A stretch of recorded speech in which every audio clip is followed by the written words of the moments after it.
This is going to be part 19 of my Loki and Ingrid fan fiction. But this one's going to be a little bit different. This might be... I don't know. This might come off as corny. I don't know how to phrase this, but, yeah. Basically, I want to spread awareness for what I think is a very underrepresented minority in fiction still, and there's that. Again, you should be watching in order, and that's about it. So yeah, let's get into this.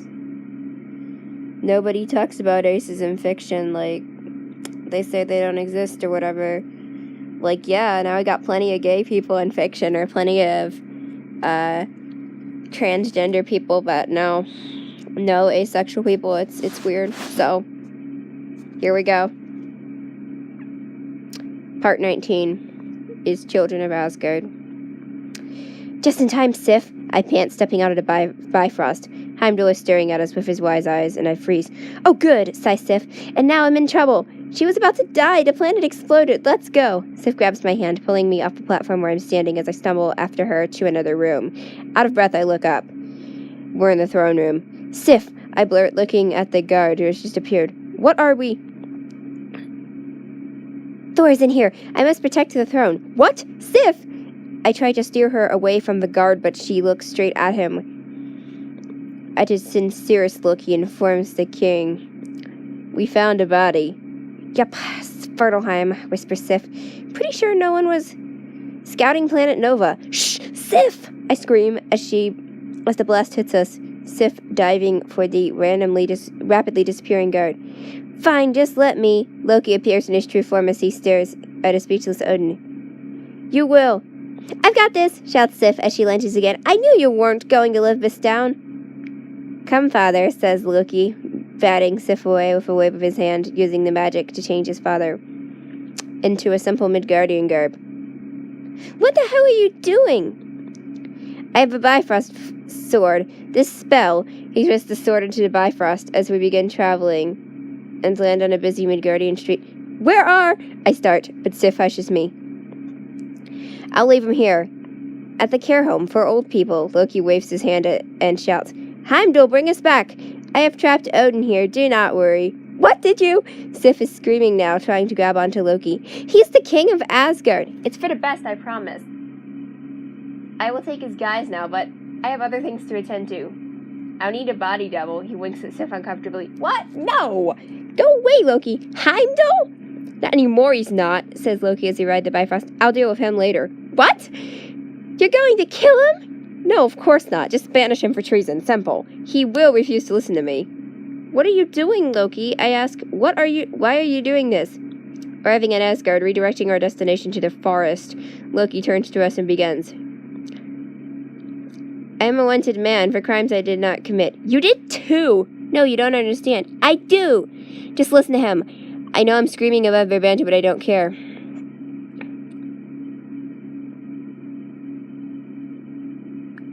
He will find a way, but there is a much more immediate problem at hand. The prophecy of Ragnarok, the end of all things. What? You're crazy, Loki, begins Sif, but Loki continues.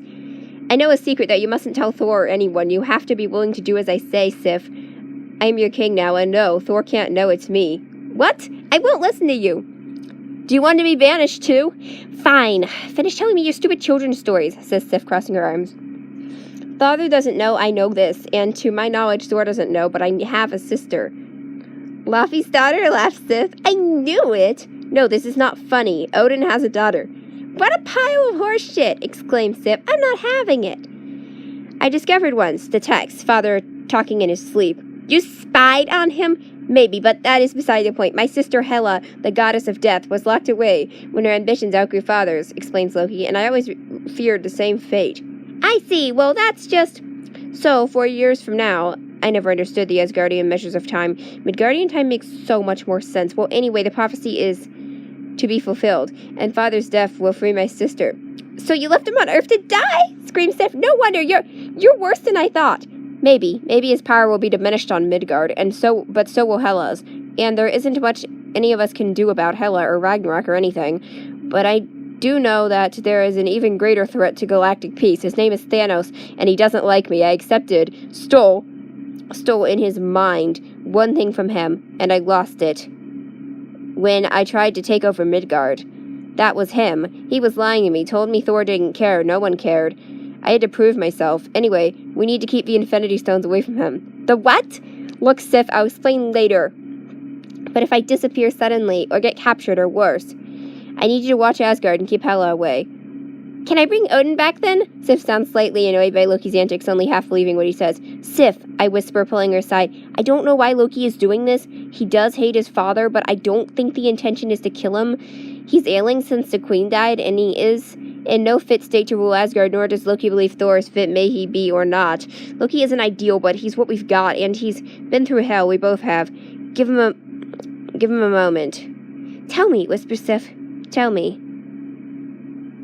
Go ahead, I'm listening. Sif is sitting on the edge of the bed, her feet dangling back and forth in a hypnotic motion while I'm sitting on mine, keeping them still.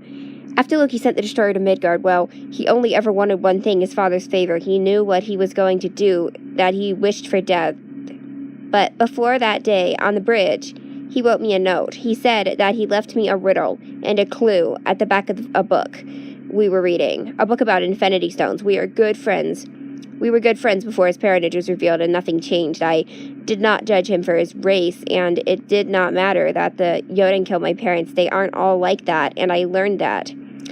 Anyway, so I thought he was dead. We all did.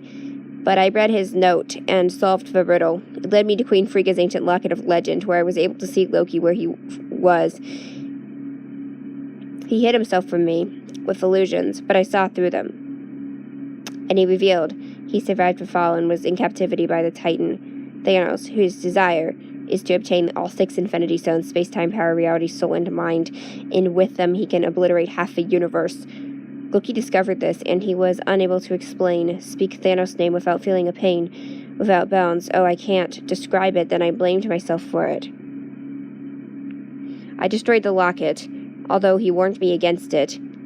Thor was there too, and little did I know that it would send me to the last locket destination. Loki was resisting Thanos, holding out for as long as he could. Tired of serving evil, but it was too much. Thor and I tried to share the pain, but Loki gave in.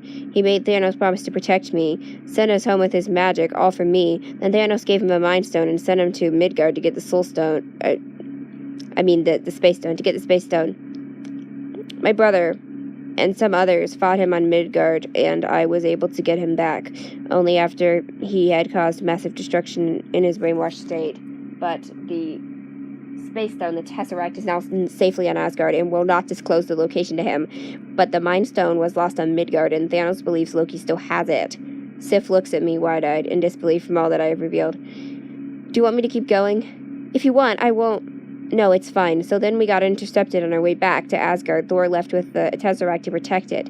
Then Loki and I were stranded in a room with Thanos' daughter, Nova. She tried to get the stones out of us any way she could. Oh, I was so scared. The pain, I can't describe it. Then she gave us 24 hours to live, and I thought it would never end. We still refused. Then she proposed to kill us. Let me also explain. She was part metal, did not know love. She was pathetic. Well, she wanted to break him, for him to give up the stones and his brother's location. She pieced it together. Then she tried to kill me, slowly. The pain, I just wanted it to end. I asked Loki. He had a knife. And I just couldn't take it. Then he was about to crack, but Thor came back and saved us. Then the Convergence and Loki's imprisonment, Svartalheim, all that. I trust Thor will deal with the Dark Elves in no time, but Loki died there in Svartalheim. It wasn't a cheap trick, but they aren't done. My voice rises in urgency, and I saw the true horrors of Thanos. He killed his own daughter, had a device, her metal arm rigged when Nova went against him, but I'm sure she survived, another, Ara, and Loki blew a thing. The ceiling came down in the cave, and then he got trapped in the tunnel, told me to run, I did, and that's when I called you. I don't know why the planet self-destructed, but I think it was for her. Nova, Planet Nova. He left her in his own twisted way. Wow. Sif is staring at me with a mix of awe, horror, and confusion. I didn't know. I didn't either. I never knew that life was so...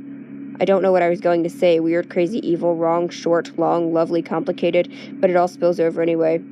As Sif gives me an awkward pat on the back. You know, girlfriend, you've seen shit, but you can't you can increase your squad to 2. What about Thor? I let out a shaky laugh. 3 then, but I'm pretty sure a lot of them don't get along. Well, it's Sif we're talking to, doesn't get along with anyone. Sure, fine. I guess you and Loki can go do space stuff and I'll be deputy queen or whatever. Sounds fun, can't be too hard, right? Just wear a funny Odin disguise. Talk like an old man, tell stories, drink wine, a few balls here, a few delegations there, you know the drill. I fear for you, Sif, I whisper as I turn to leave, and I fear for Asgard. Loki, what do you want? I whisper. It's 3 a.m. All the better. At least the moon is out, no clouds, lots of stars. Remember that night in the garden? We're standing on the edge of the forest now, far from the royal garden. Yes, Loki, of course. Why? Do you need to talk? Thor almost ruined our fun, didn't he? Well, he wasn't here today, but I hear you deceived him and took the guise of Odin and Thor turned down the throne. He'll know in time. Loki, I'm not on board with this. I'm sorry. I'm only trying to do what's right. I always was. No, you were only trying to do what was best for yourself. Do you not remember all the times I saved you from Thanos and his daughters? Flattery, I whisper. I won't buy it. I didn't do it for show, Ingrid. I said I loved you. I mean it. Stop with the empty words, Loki, I whisper, the doubt running through my brain. Maybe Cowder was right. Do I lie to you, Ingrid? You're the only person to which I speak the truth. Why? Shouldn't you be more honest? Maybe it's not in my nature. Maybe I am just a frost giant. I didn't mean it that way, Loki, but I won't have it anymore. You are a king now. Whether or not I like it, and I have to obey you, I am nothing but a subject to you, Loki. As much as I am only a frost giant, you are only a subject. Don't hide your true feelings, just tell me. I meant everything I said. I was able to tell you everything. Then I was just a tool, someone you could come for support on your scheme. I should have realized it long ago. Do you trust me, Ingrid? He reaches out his hand slowly. The last time you asked me that, it was part of a trick, a trap. My little games, to see if you truly loved me. What? I take a step back, trying to read his face in the dark. The wool of truth, it does seem like a long time ago now, but you did pass the trial, and the wool does not lie. Do you still love me, or would your heart be with another?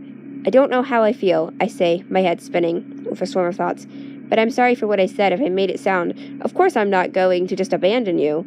So the answer is no. Tell me, where is your heart? With Fandral, my brother? Perhaps one of the many maidens of Asgard? No, not them, not anyone. I just don't know.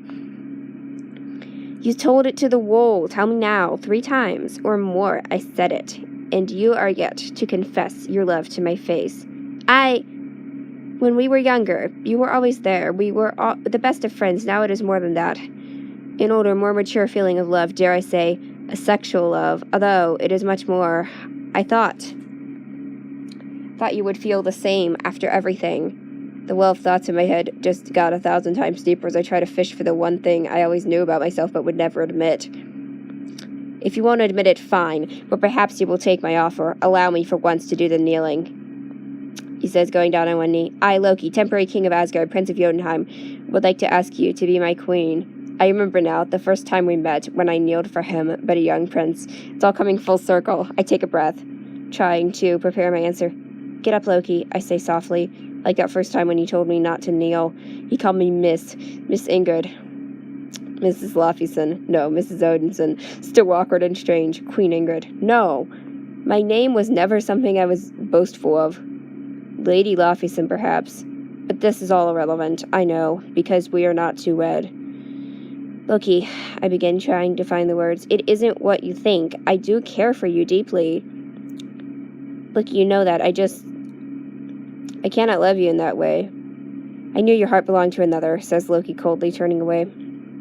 I'd best be going. No, Loki, I whisper to the dark, don't go. It's all coming full circle. All the times he asked me to stay. It doesn't matter anymore. No, Loki, I whisper, afraid of being turned to ice or alienated forever. But I will be a strong, independent woman and handle this. It's not that at all. I'm asexual. There's a long silence as he slowly turns back, and I fear the worst. Why didn't you just tell me? No, we can't let this happen again. Hiding things behind his back. But the problem is I was hiding from myself.